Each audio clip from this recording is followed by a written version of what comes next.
السلام علیکم طلباء، آج ہم سبق نمبر 7 جگنو پڑھیں گے۔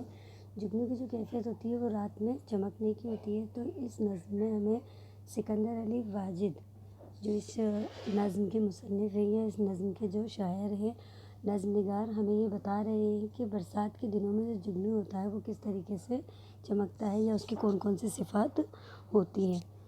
تو برسات کی رات تھی اندھیری، کچھ نیندیں اچٹ گئی تھی میری۔ اب یہاں شاعر کیا فرما رہے ہیں کہ ایک برسات کی اندھیری رات تھی اور میری نیند بھی کیسی تھی، کھل چکی تھی۔ پانی جو برس کے کھل گیا تھا، گلشن کا غبار دھل گیا تھا۔ کہ پانی جو برس کے مطلب بارش کے بعد جو پانی تھا وہ پوری طریقے سے کیا تھا، اس نے ماحول کو صاف کر دیا تھا۔ اور گلشن کا غبار بھی، جو باغ تھا، چمن تھا، اس کا غبار جو تھا، اس کی دھول مٹی جو گرد تھی وہ بھی کیا تھی، سب کچھ دھل گئی تھی۔ بیدار تھی باغ میں اکیلی، پھولوں سے لدی ہوئی چمیلی۔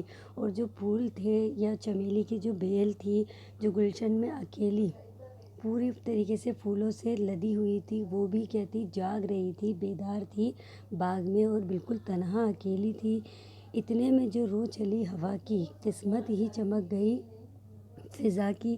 تو اتنی دیر میں جو ہوا کی ایک رو چلی، بہت تیز جو ہوا چل رہی تھی، اس ہوا کے چلنے سے جو فضا تھی، جو ماحول تھا، اس کی جو قسمت تھی، اس کا جو ایک طریقہ تھا کہ وہ پوری طریقے سے چمک گیا تھا اور بہت ہی خوبصورت منظر ہو چکا تھا۔ ہونے لگی جگنوؤں کی بارش، فطرت کے جمال کی تراوش۔ اور جو یہ تھا کہ جگنو جو تھے رات میں جو نکلتے ہیں اور بارش کے ماحول میں جب یہ جگنو نکلے تو فطرت کے جمال کی جو منظر تھا وہ اس طریقے سے نظر آ رہا تھا جیسے اس میں کوئی موتی پرو رہا ہو۔ روشن تھا اس قدر اندھیرا، گویا ہونے کو تھا سویرا۔ اور اس طریقے سے روشنی ہو گئی تھی جگنوؤں کے چمکنے سے کہ ہر طرف جو اندھیرا ہی اندھیرا نظر آ رہا تھا، گویا اب وہ اندھیرا کیا تھا، بالکل سویرے میں تبدیل ہونے والا تھا۔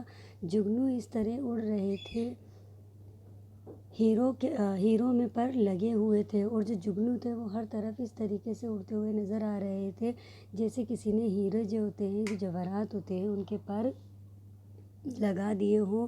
پیپل تو چنار بن رہا تھا، ہر شاخ سے نور چھن رہا تھا۔ اور جو پیپل کا پیڑ تھا وہ بھی چنار کی کیفیت لے چکا تھا یا چنار جیسا پیڑ لگ رہا تھا۔ اور ہر شاخ سے، جو اس کا ہر شاخ تھی، ہر ڈالی جو تھی، اس سے نور چھن رہا تھا۔